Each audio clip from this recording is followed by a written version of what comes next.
have a STEM camp for girls that will start this next summer.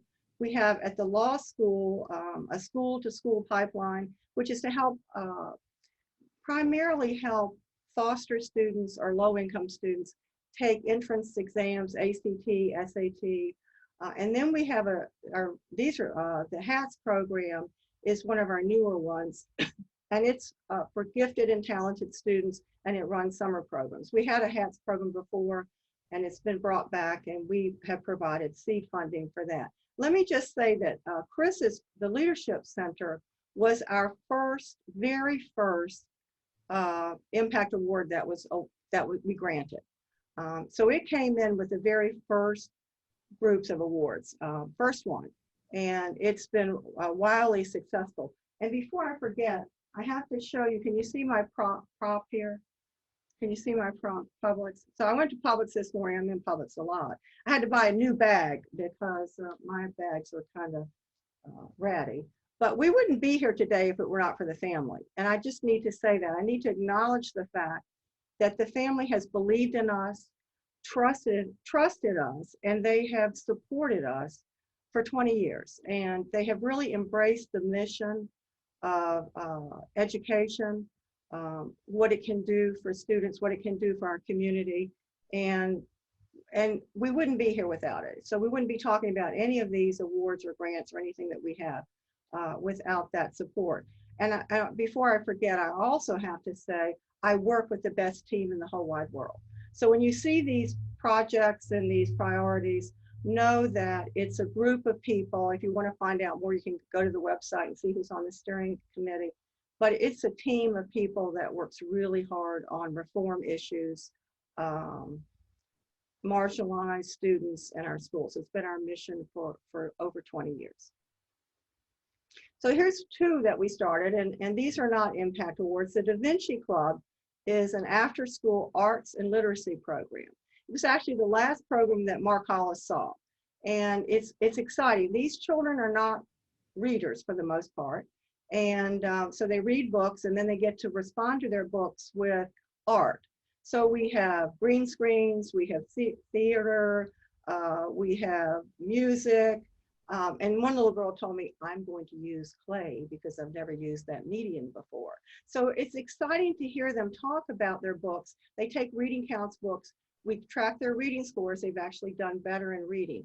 We actually have a group of legislators coming to visit this program December the 15th. It's at Citrus Grove after school. This was not our idea. This was a teacher idea. And she'll come in and say, I had this wild idea. When she has wild ideas, we do them because they are wildly successful. So that's a Da Vinci. You see him holding his art project. This program also, in this program, they are taught to give back to the community. And they collect books all year at the Da Vinci. And these are some of the children distributing books at our Christmas parade. So they give out their books, and it's interesting because sometimes I'm stopped in the community and they'll say, I got a book from Da Vinci. So it's a wonderful way to teach these children. The teacher feels, Robin Dietrichs, that she's been given a lot with this program. It's supported by Hollis and by Futures, that she's been given a lot. These children have been given a lot, and this is their way of giving back. The other program that we've had around for probably, 20 years, single gender learning. We were the first public school single gender classroom, I think, in the state of Florida. We were in that wonderful publication, People magazine. We've also had a lot of coverage with this, but we've got 20 years of data that shows that some children do much better academically in an all-boy classroom and an all-girl classroom. And so we also have supported that for over 20 years. All right, everybody. My name is Lou Sabina, and I'm also very grateful to the Nina B. Hollis Institute for funding our journal. I run Voices of Reform, which is our journal that focuses on reform issues all throughout the United States and the rest of the world. And it's a teacher scholar journal that has been fully funded by the Hollis Institute, and we've received great support with it. Dr. Hines had her props, but we have print copies and digital copies of the journal as well. We are fully registered with Crossref. It is a full DOI journal. It's a rigorous peer-reviewed journal that we've been grateful to be running. We're coming out with our 4th issue in about a month. I know that we have 19 attendees right now. If any of you are doing anything really cool in the field, we're looking for submissions for Voices from the Field, which is our field workers. Please visit our website, voicesofreform.com, and see if any of those field articles that we've published so far appeal to you. And if you have an interest in writing, please contact me. But we're very grateful that we've been able to run a very successful journal, and it wouldn't be possible without the Nina B. Hollis Institute and the Nina B. Hollis support. So thank you. Thank you, Lou. As Dr. Hines mentioned, the Leadership Center was one of the first impact grants, one of $10,000 seed grants that was received from the Hollis Institute. And obviously one of our major projects, but not the only project, is Restorative Practice. But we've also begun a leadership symposium. We sold out our first symposium. We had Justice James Perry, a retired justice from the Florida Supreme Court, and other law experts come to Stetson. We had educators and law enforcement personnel from all over Central Florida join us. As I said, sold out, free symposium that we offered. Our next symposium is on special education students and the law and supporting those students. And so this is just one example. While in the next few minutes, we're going to focus in a little bit on what we're doing to support school climate and culture. The Leadership Center is now a fully self-funded, self-sustaining operation that began through these sort of impact grants that you see. Another area of the Leadership Center, as I mentioned, is our work in restorative practices. I'll talk a little bit more about what that is. I know different people have different levels of understanding, but it's really a culture building model designed to focus in on improving what we consider to be a fundamental precondition for learning, and that is to be happy and comfortable and feel socially and emotionally safe in school. And in climates like today, where we have so many issues that our young people face, the ability for school to be a safe and welcoming place, we think, is critical. And as you can see, we've been very impactful in this work. These numbers are actually growing. They're just slightly out of date. Every week we're adding the number of educators that we're training and the number of students that we're working with. All began with a $10,000 mini grant from the Hollis Institute. As I mentioned earlier, Restorative Practices deals primarily with the world of school climate and culture. And we work off of a framework that basically says all environments. So whether it's your workplace environment, a school environment, are made up of 4 components. The daily operations, what we call institutional environment, just how things are run on a daily basis. In schools, you know, that's everything from how do we handle the bus loop to how do we handle communication to parents, how do we handle discipline, how do we handle the lunchroom, daily operations. And then of course, highlighted teaching and learning. All schools are teaching and learning institutions. That's their primary purpose. And so clearly the majority of effort is around that area. And then there's the area of safety. And in the climate and the very tragic climates of active school shooters over the last generation or so, there's been a real focus on safety. But frankly, from our perspective, we have seen that focus to be a focus of physical safety, clearly needed, but we would describe that as necessary but not sufficient, because there's also the need for social and emotional safety. And that social and emotional safety can't happen without relationships. And I say all that just because restorative practices is a model that really builds a framework that results in how do we improve and maintain really powerful, meaningful relationships so that you can have a safe environment and so that teachers can teach and students can learn. And as with all university initiatives, we want this to be grounded in research. And I'm going to ask Dr. Sabina to just talk a little bit about the correlation that we find between school culture and improving relationships and the research. And Steve, I'll answer your question in a minute after I'm done presenting. Please, everybody who's attending, feel free to ask questions as we go, and then I'll facilitate and moderate them as we go. So the one key thing that if we can improve our school climate and we can make it feel good and feel like students belong, everything else is going to improve. Teachers are going to want to stay in the schools, and that is so critical right now with the high teacher turnover rate that's going on throughout this state of Florida. Having a positive school culture and climate really makes teachers want to stay. You can increase graduation rates, which is a big component of our school grades in Florida. Graduation rates are 10% of how a school is awarded their school grade. And if kids want to come to school and they're happy and they want to be here, it's going to help improve graduation rates as well. Obviously, the goal of this is lower dropout rates and decrease suspensions and disciplinary referrals. And when we come in, that's one of the things that we want to happen, and that's one of our long-term goals as well. Positive youth development, not only in schools, but also out of schools as well, because this training in this practice can help make you feel like a better person and understand and empathize more with others as well. And it's one of the reasons I'm so behind this training and I believe in it. Obviously, anything that we can do, anything to correlate with higher student achievement, we want to do, because if we can improve our test scores and we can improve our performance, it's going to create a more positive school culture and climate for everybody, for parents, for students, for teachers, for staff as well. And we also want to see decreased incidences of violence, sexual harassment, and aggression.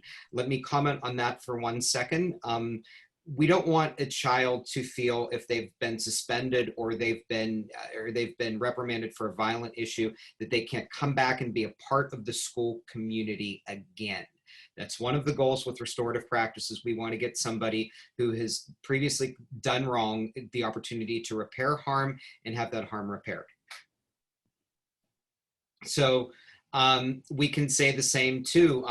We want their own self-image and their self-esteem to be good as well too, because if you feel good, you're going to be happy to be in school. You're going to be positive as well. We want to avoid risk prevention, health promotion. Middle grades is really where a lot of the research on restorative practice has taken place throughout the United States. If you read any journal articles on this, you'll see a lot of this is being used in the middle schools, particularly 6th and 7th grade.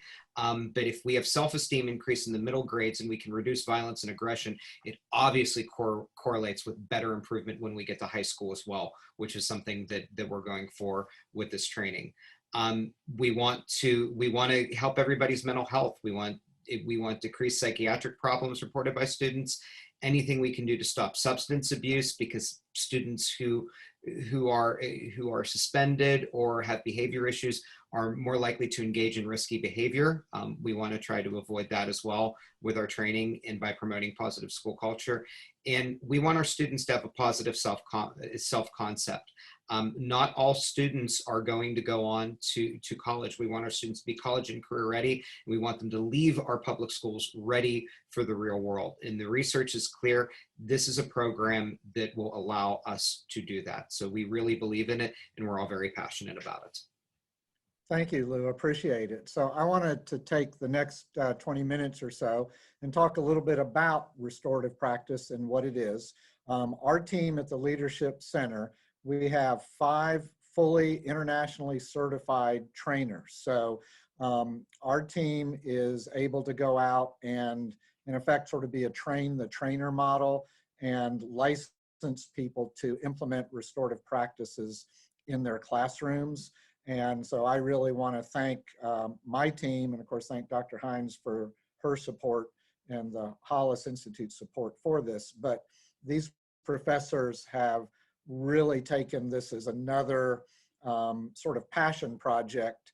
And there's a lot of work that goes into being an international trainer. So restorative practices, a lot of people sort of think of restorative practices as a discipline model.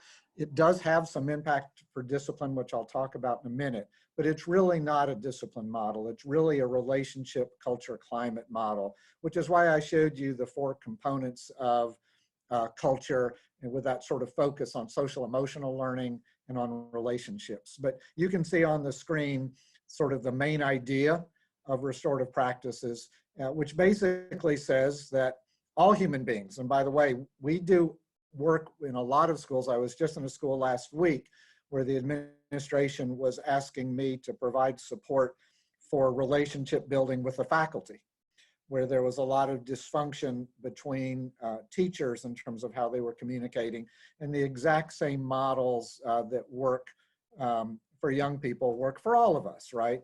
And so we all know that when you're happy, cooperative, productive, willing to change your behavior, you're much more likely to be successful in school. And restorative practices calls this being in the with. And so by being in the with, what they basically mean is that classroom environments tend to be in one of 4 quadrants, which you see on the screen. And the quadrants are a combination of the degree to which everybody's being provided support. They're along the lower axis. And I like the word expectation rather than control. So the degree to which there are high expectations for everyone.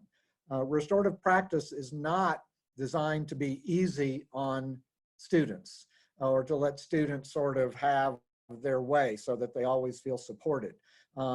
They are going to be supported, but the expectations have to be high. So when we look at classroom models, frankly, we almost never see a not classroom, a classroom where the teacher's providing no support and has no expectations. That's just really not what the modern classroom looks like. But we do see examples of what restorative practice calls 4 classrooms. Classrooms where the teachers are really, really working hard to provide support. How can I give you extra credit? Lots of reteaching, lots of assistance there before school, after school, lunchtime, all of which is important, but in a 4 environment combined with very low expectations. And then we see a lot of classrooms that are what we refer to as in the 2. Those are classrooms, and some of us may remember teachers that had super high academic expectations, really hard to get a grade of A, which again is important, those high expectations, but that teacher wasn't able or didn't have the skill set to provide support to get you to those high expectations. So when we talk about being in the with, that we are happier when people in authority do things with you rather than to you or for you, this is what we're talking about. So the restorative environment is an environment in which the human beings in the school, whether they're teachers, administrators, students, staff, parents, are in an environment where there's a very high level of support and there are very high levels of expectation. So in our training, we work on culture building models that raise the level of expectations for both academic performance and for behavioral performance. And we raise and build systems to provide support for students. We have to learn how to achieve. We have to learn how to get along with each other. And this is a skill set that we believe restorative practices helps build a framework for. So we'll spend quite a bit of time in our training with teachers and the thousands of teachers we've worked with so far on understanding culture. And if you think about it in the environment where there's so much pressure, as Dr. Sabina was talking about test scores and school grades, it's very easy for educators to get trapped into the notion that the most important thing I can do today is get students ready for a standardized test. Frankly, we don't think that's the case. We think the most important thing we can do is get students ready to be high-performing, confident, socially, emotionally safe and healthy human beings. And when you're in that environment, you're likely to do your best academically. So one of the things we also work with teachers and students is this notion of fairness. What does it mean to feel like you're being treated fairly? And for those of you that have children, we very much understand that for all of us, the notion of fairness and fair play is critical. But for adolescents and young people, it's really, really important. The idea of this is not fair, or I'm not being treated fairly, is sort of a very common response that teachers will get. And we know that when you feel like you're being treated fairly, you're more likely to trust people and you're more likely to cooperate, even if the answer is no. So how can we build climates where students feel like they're being treated fairly, even when the answer to their question is, no, you can't do that. No, that's not acceptable. No, this isn't a good enough performance to earn a grade of A or B.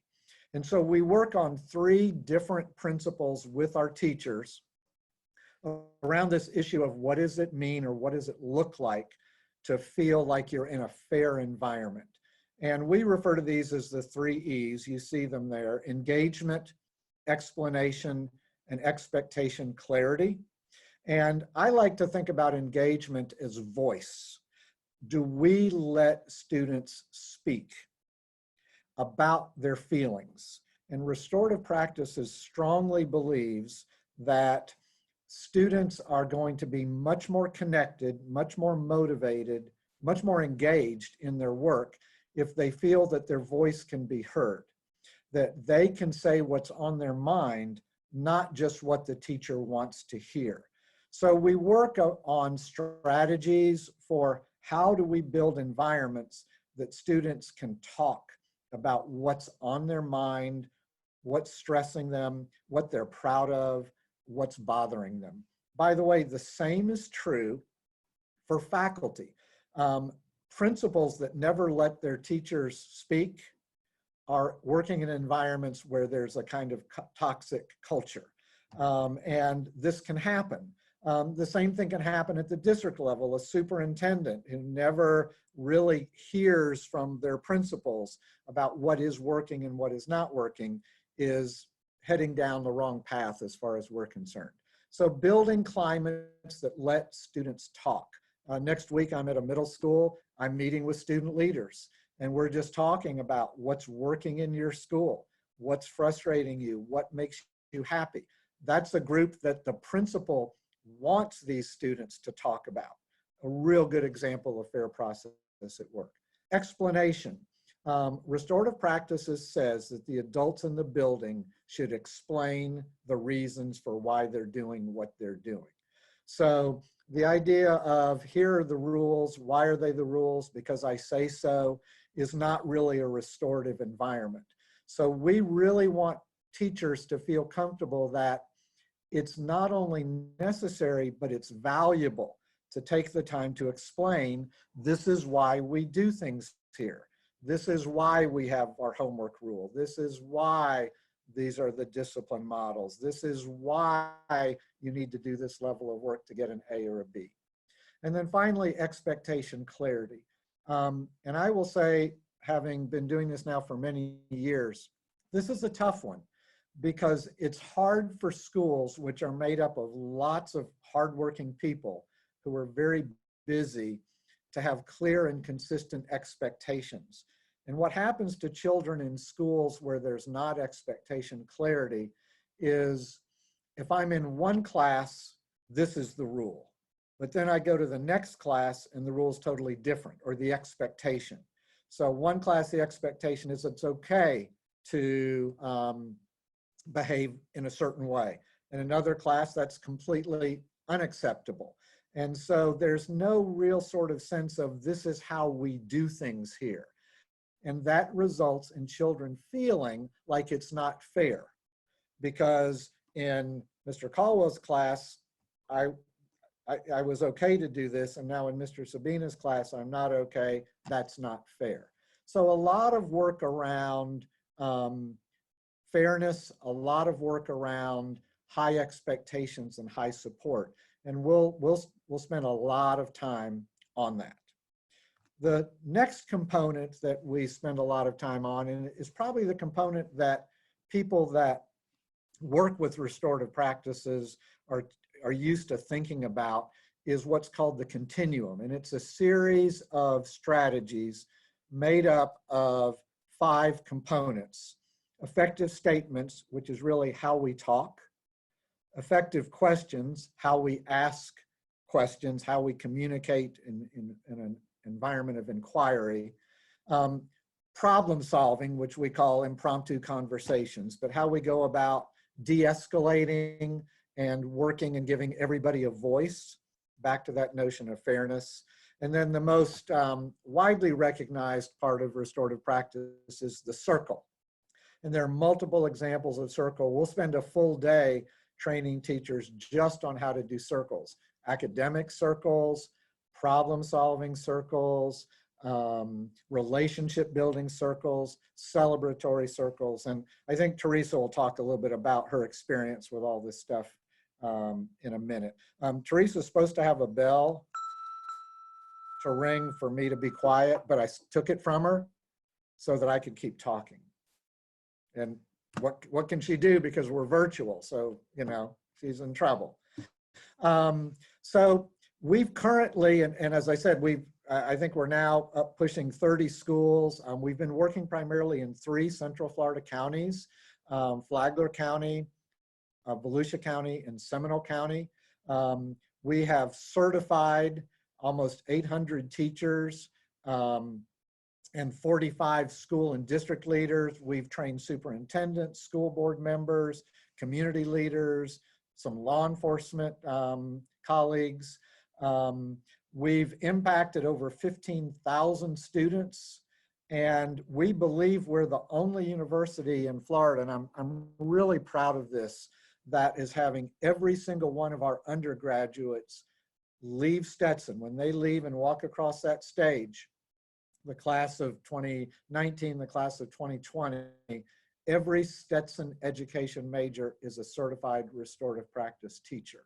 And we're real pleased to be able to send the next generation of teachers out into the world, recognizing the importance of culture and climate in this environment. There is no doubt in my mind that they make a difference in the lives of children based on this work. I will tell you that we have done presentations and are starting to have some of the work we're doing being recognized out around in the community. We've done 2 national and an international presentation on the work we're doing with restorative practices. That's Dr. Sabine and myself in Belgium. We were invited to the international conference to present the work that we're doing here at Stetson University and with the Hollis team. So we continue to put the word out, and in a minute or two, I'll talk a little bit about some of our goals for the future. So I'd like to turn it over now to one of our outstanding graduates and educators, Teresa Rizzo, who has been through the training and is out doing the real work in the field. Teresa? Thank you, Dr. Caldwell, and no pressure with that outstanding introduction. So thank you. So I just want to remind you, my name is Teresa Rizzo. I am a graduate of the Educational Leadership Program at Stetson, class of 2019, and I'm a very proud Hatter, go big and go bold. I'm currently an instructional coach at Wadsworth Elementary School. Wadsworth is a Title I school, which means that our free and reduced lunch population of students is over 40%. We are about 69% here at Wadsworth. We began a 3-year implementation of restorative practice in the fall of 2018, which is actually how I became a student of Stetson. Dr. Caldwell came and presented at my school and spoke about the Educational Leadership Program at Stetson. I applied, I think, a few days later, and a couple months later, next thing you knew, I was at Stetson as a student. So that makes this our 3rd year of restorative practice implementation. I want to give you some examples today of how it's been successful, but also some challenges that we have encountered through the implementation.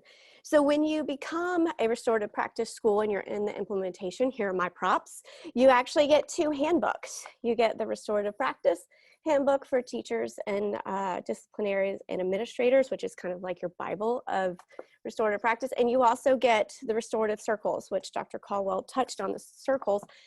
And that's what I'm going to talk about today. So some examples of how we've been successful with restorative practices, we've implemented social and emotional circles, as well as academic circles during not only student meetings, but also adult meetings here at Wadsworth. So for example, every Wednesday as an instructional coach, I have to provide a professional learning community with each grade level, which is all of our teachers here at school. And this happens during the teacher's planning time. Well, most teachers are not very excited, as some of you teachers out there may know, about giving up your planning period during the day. But circles give me the opportunity as the instructional coach to change a negative environment into a positive one pretty quickly, because I will pose a question to the group, and we're all in a circle and we've learned what circles are, to encourage some positive discussion. It could be about the progress of their students or something that excited that's happened in their classroom since we last met, or it could just be anything positive that they'd like to share with the group. So as you can imagine, this changes teachers into not wanting to be in this professional learning community, to be excited to be there and want to share things with each other. Now, teachers use restorative practice circles in their classrooms. So some examples of that may be that maybe there's a tough social issue that's currently happening in their classroom. So they'll use the circle technique to present questions to the students to kind of break down some of those emotional, maybe anger or frustration feelings that students might be having. And it really gets to the core of the issue. I've had lots of teachers tell me experiences that they've had where students have become vulnerable. There have been tears. There has been empathy for each other. So it really changes your classroom environment and the relationship that your students not only have with each other, but also the relationship they have with their teacher. We also do academic circles, which Dr. Caldwell referenced. And this usually the teachers will use during instructional times to create some discourse among students. And we know that the research states that student discourse fosters a safe environment for students to participate in a collaborative learning environment. So we know that this is a very positive thing for students to be able to discuss things with each other. They may even get into some debates or some discussions, but having that trust and vulnerability with each other to be able to share their thoughts and their ideas and have that guided by the teacher is very important. So one other technique that we use quite regularly is our restorative practice questions. And it's a little card that our teachers carry around the school with them, including our discipline deans and our administrators. And we use these questions. There you, yes, thank you, Dr. Sabina. I wish we could see you. I'm not sure if they can. But the questions are a sequence of questions that help students kind of break down those barriers of the anger or the frustration that is preventing that conflict from being resolved. This has been very positive in our school, but it, like Dr. Sabina had mentioned, it allows students to be welcomed back into the environment when they feel shameful or they feel guilt about maybe something that they've done. So this is, our discipline numbers have plummeted due to using the questioning techniques. So we were very excited about that. So some challenges that we have with restorative practice, like anything else, it's something new that you have to implement, and it has to become a natural routine, which means that it has to be continually practiced on a regular basis. Restorative practice also requires people to be vulnerable, and that is sometimes uncomfortable for people. But once it becomes part of your ritual and your routine, you start to see your organization or your community flourish with these positive relationships. And we've seen that happen here at Wadsworth. And we are thankful for restorative practice. We're thankful that we have it here in our school, and it has changed our culture and community to a more positive one. Thank you, Teresa. Appreciate it. And I appreciate your comment too about the data. One of the things that we do when we work with schools is we really want them to feel comfortable that there's a relationship between this work on culture and this work on relationships and problem solving and data, whether that data is increased test scores or decreased behavioral issues. And so we encourage schools to look at what's your baseline. So at Teresa's school, what's the current condition of the number of referrals and issues that the adults are facing, and to look to see over a period of years, is that number rising or falling? And what we see at places like Wadsworth and frankly, the schools where we are, when implemented with fidelity, we just see tremendous, tremendous reductions in disciplinary kinds of issues, even though it's not a discipline model, it's a relationship building model. But we can all understand when relationships are strong and problem solving skills are strong, the need to act out inappropriately is reduced. If I may add something to what Dr. Caldwell's saying, one of the other things too, if a school has been having a very toxic culture, we do see something called implementation dip that does occur. So what could happen is sometimes the discipline referrals will increase in the short term, but in the long term, they plummet. So one of the things that we always say as leaders is stay the course, stay the course, stay the course with this. It's something that if you implement it with fidelity and believe in, sure, the referrals might increase in the beginning as people are getting used to it, but over time, this does work. Thank you, Lou. Very good point. I appreciate that. So, Dr. Hines, her challenge to us is to be the best in the world. And so it's a very low bar that she set, but we'll try to get over that. So our goal, and we have had outreach from faculty at other institutions asking about restorative practice and the work we can do. We've actually have already trained a couple of professors from other universities. And so we're interested in providing support and training models for other institutions. So if you know of a university that you think might be interested in learning about what we do and how we do it, we would be delighted. And we really want to be the university that people think of when they think of building climate and culture through restorative approaches throughout Florida and the Southeast. We are designed in our model not to go to a district and live there, but to go to a district, build capacity, support them over a period of years. Teresa mentioned they're in year 3, but then move on so that they can be self-sustaining. So we're looking to sort of move and transition from our Central Florida current partners into new large school districts. And I will tell you just one example of the sort of positive aspect of this work. One of the superintendents here in our region, very highly regarded superintendent throughout the state of Florida, is wanting to work with us moving forward in providing the resources we provided to his school district to other school districts around the state and the Southeast.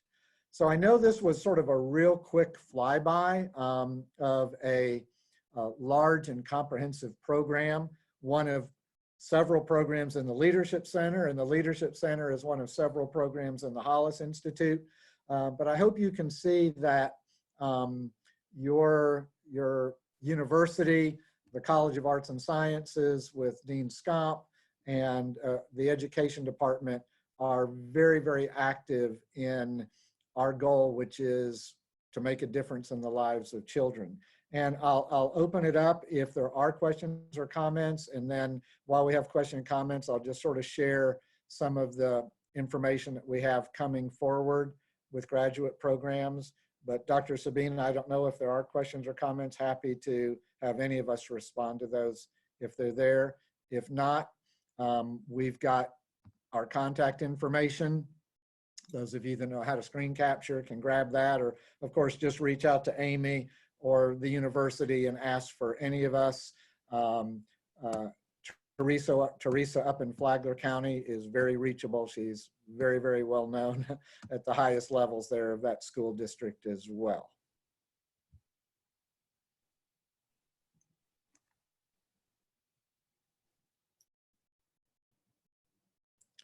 So that concludes our Wait a presentation. minute, we did have a question. Okay. We had a question about any interest in extending further than Florida Southeast. She's in New Jersey and think this would have work well in Newark.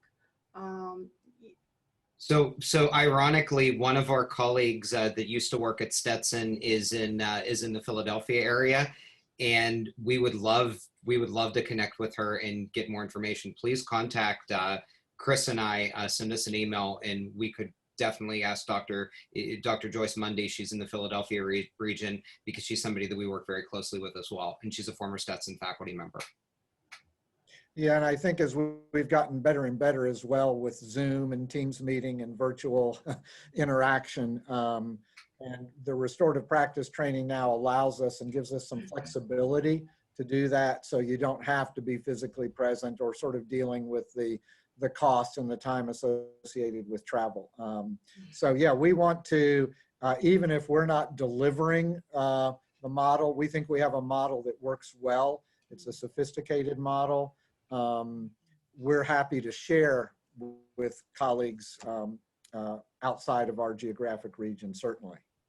So we have another question that was just asked. Are there any resources available to alumni to use in our current classrooms without returning to graduate programs? So something that we have been working on that is in the pipeline that we were going to be doing pre-COVID that we're still trying to focus on doing was we were going to offer the RP, the Restorative Practices training as Saturday programs for two Saturdays where you would be able to sign up and you would be able to get our full training and you would be certified by one of us as Stetson faculty. That was a plan. It was in the pipeline, but obviously COVID changed anything, but we're looking into other ways of doing that. Great question, Elizabeth. Thank you. Well, I want to thank Dr. Hines, Dr. Sabina, Ms. Rizzo, Amy. Again, thank you for allowing us to share. You can tell we are proud of the work we're doing through the Hollis Institute.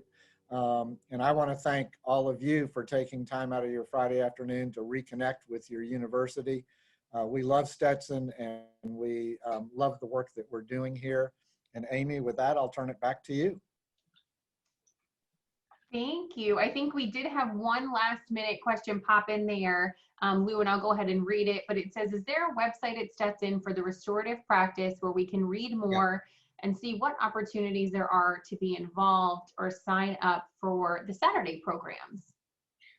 We do not have a website set up yet. In the Saturday programs, as I was saying, that was something that was in the pipeline, but please contact Chris and I. And as soon as we get back to normal, whatever normal looks like, or we can do more of the Zoom stuff, we are absolutely pursuing that. So we'd love to be in touch with you regarding that. Yeah, there's nothing, our capacity is fully ready to be able to provide that sort of thing to participants out in the field.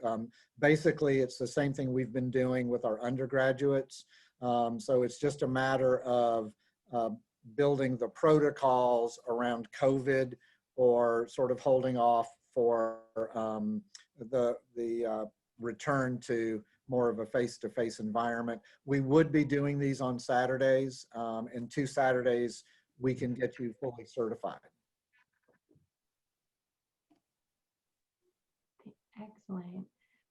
Well, if there are no more comments or questions, I'll go ahead and also adjourn this class for today, give you all the rest of your afternoon and the rest of your weekend. So again, oh, we might have a bell ringing. That was the bell. Yes. Thank you all so much for being here today with us, panelists, alumni, guests. It's a great pleasure to see all of you today. Again, we can't be together on campus, but seeing some of your names on the list and engaging with all of you has been wonderful. So hopefully we'll be able to see some of you on the rest of our events this weekend. Again, tonight, Facebook, there's a live concert. Tomorrow morning, there's some stuff on Facebook. But I hope all of you have a great rest of your afternoon. Happy Friday.